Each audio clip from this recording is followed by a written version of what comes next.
ओम नमः शिवाय। रुद्र संहिता खंड 1 सृष्टि का वर्णन। तदंतर नारद जी के पूछने पर ब्रह्मा जी बोले, मुने, हमें पूर्वोक्त आदेश देकर जब महादेव जी अंतर्ध्यान हो गए तब मैं उनकी आज्ञा का पालन करने के लिए ध्यानमग्न हो कर्तव्य का विचार करने लगा। उस समय भगवान शंकर को नमस्कार करके श्री हरि से ज्ञान पाकर परमानंद को प्राप्त हो मैंने सृष्टि करने का ही निश्चय किया। तात भगवान विष्णु भी वहाँ सदाशिव को प्रणाम करके मुझे आवश्यक उपदेश दे तत्काल अदृश्य हो गए। वे ब्रह्मांड से बाहर जाकर भगवान शिव की कृपा प्राप्त करके वैकुंठ धाम में जा पहुँचे और सदा वहीं रहने लगे। मैं सृष्टि की इच्छा से भगवान शिव और विष्णु का स्मरण करके पहले के रचे हुए जल में अपनी अंजलि डालकर जल को ऊपर की ओर उछाला। इससे वहाँ एक अंड प्रकट हुआ जो 24 तत्वों का समूह कहा जाता है। विप्रभर, यह विराट आकार वाला अंड जड़ रूप ही था। उसमें चेतना न देखकर मुझे बड़ा ही संचय हुआ और मैं अत्यंत कठोर तप करने लगा। 12 वर्षों तक भगवान विष्णु के चिंतन में लगा रहा। साथ वह समय पूर्ण होने पर भगवान श्रीहरि स्वयं प्रकट हुए और बड़े प्रेम से मेरे अंगों का स्पर्श करते हुए मुझे प्रसन्नतापूर्वक बोले। श्री विष्णु ने कहा, ब्राह्मण, तुम वर मांगो, मैं प्रसन्न हूँ। मुझे तुम्हारे लिए कुछ भी अदेय नहीं है। भगवान शिव की कृपा से मैं सब कुछ देने में समर्थ हूँ। ब्रह्मा बोले, महाभाग, आपने जो मुझ पर कृपा की है वह सर्वथा उचित ही है, क्योंकि भगवान शंकर ने मुझे आपके हाथों में सौंप दिया है। विष्णु, आपको नमस्कार है। आज मैं आपसे जो कुछ मांगता हूँ उसे दीजिए। प्रभु, इस विराट रूप 24 तत्वों से बना हुआ अंड किसी तरह चेतन नहीं हो रहा है, जड़ीभूत दिखाई देता है। हरे, इस समय भगवान शिव की कृपा से आप यहाँ प्रकट हुए हैं, अतः शंकर की सृष्टि शक्ति या विभूति से प्राप्त हुए इस अंड में चेतना लाइए। मैंने ऐसा कहकर शिव जी की आज्ञा में तत्पर रहने वाले महाविष्णु के अनंत रूप का आश्रय ले उस अंड में प्रवेश किया। उस समय उस परम पुरुष के सहस्त्रों मस्तक, सहस्त्रों नेत्र और पैरों सहस्त्रों पैर थे। उन्होंने भूमि को सब ओर से घिरा देख उस अंड को व्याप्त कर लिया। मेरे द्वारा भली भांति स्तुति किए जाने पर श्री विष्णु ने उस अंड में प्रवेश किया। तब वह 24 तत्वों का विकार रूप अंड सचेतन हो गया।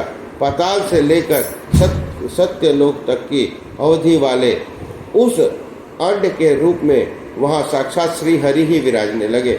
उस विराट अंड में व्यापक होने से ही वे प्रभु बैराज पुरुष कहलाए। पंचमुख महादेव ने केवल अपने रहने के लिए सुरम्य कैलाश नगर का निर्माण किया, जो सब लोकों से ऊपर सुशोभित है। देवर्षे, संपूर्ण ब्रह्मांड का नाश हो जाने पर भी वैकुंठ और कैलाश, इन दोनों धामों का यहाँ कभी नाश नहीं होता। मुनिश्रेष्ठ, मैं सत्य लोक का आश्रय लेकर रहता हूँ। तात महादेव जी की आज्ञा से ही मुझ में सृष्टि रचने की इच्छा उत्पन्न हुई है। बेटा, जब तुम सृष्टि की इच्छा से चिंतन करने लगा उस समय पहले मुझे अनजान से ही पाप पूर्ण तमोगुणी सृष्टि का प्रादुर्भाव हुआ, जैसे अविद्या पंचक कहते हैं। तदंतर प्रसन्नचित होकर शंभु की आज्ञा से मैं पुनः अनासक्त भाव से सृष्टि का चिंतन करने लगा। उस समय मेरे द्वारा स्थावर संज्ञक वृक्ष आदि की सृष्टि हुई, जिसे मुख्य सर्ग कहते हैं। यह पहला सर्ग है।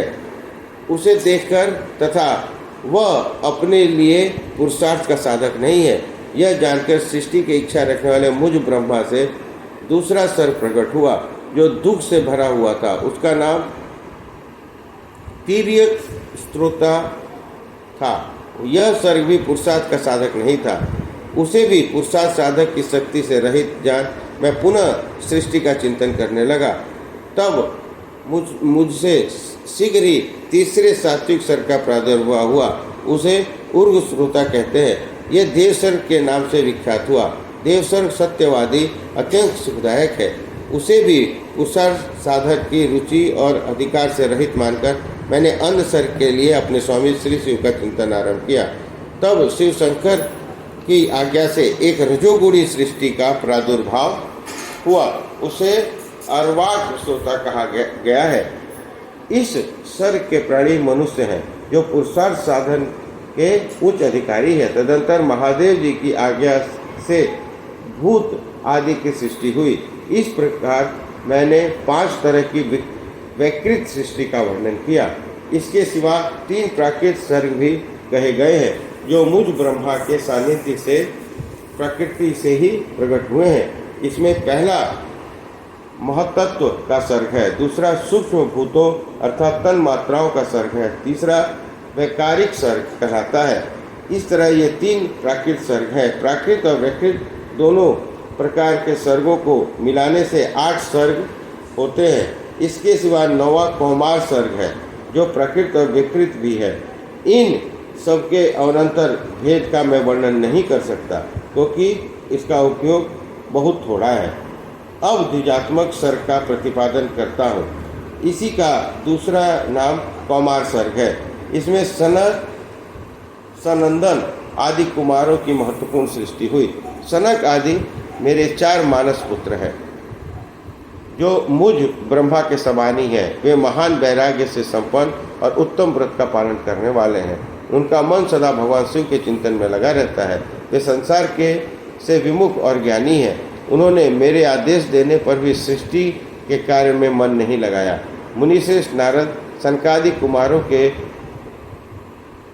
दिए हुए नकारात्मक उत्तर को देखकर मैंने बड़ा भयंकर क्रोध प्रकट किया। उस समय मुझ पर मोह छा गया। उस अवसर पर मैंने मन ही मन भगवान विष्णु का स्मरण किया। वे शीघ्र ही आ गए और उन्होंने समझाते हुए मुझे कहा, तुम भगवान शिव की प्रसन्नता के लिए तपस्या करो। मुनिश्रेष्ठ श्री हरि ने जब मुझे ऐसी शिक्षा दी तब मैं महाघोर और उत्कृष्ट तप करने लगा।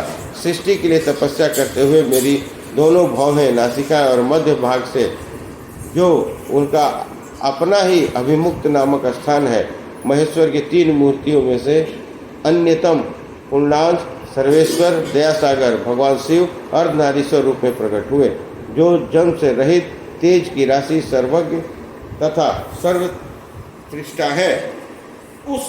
उन नील मोहित नामधारी साक्षात उमा बल्लभ शंकर को सामने देख बड़ी भक्ति से मस्तक झुकाकर उनकी स्तुति करके मैं बड़ा प्रसन्न हुआ और उन देव देवेश्वर से बोला, प्रभु आप भांति भांति के जीवों की सृष्टि कीजिए।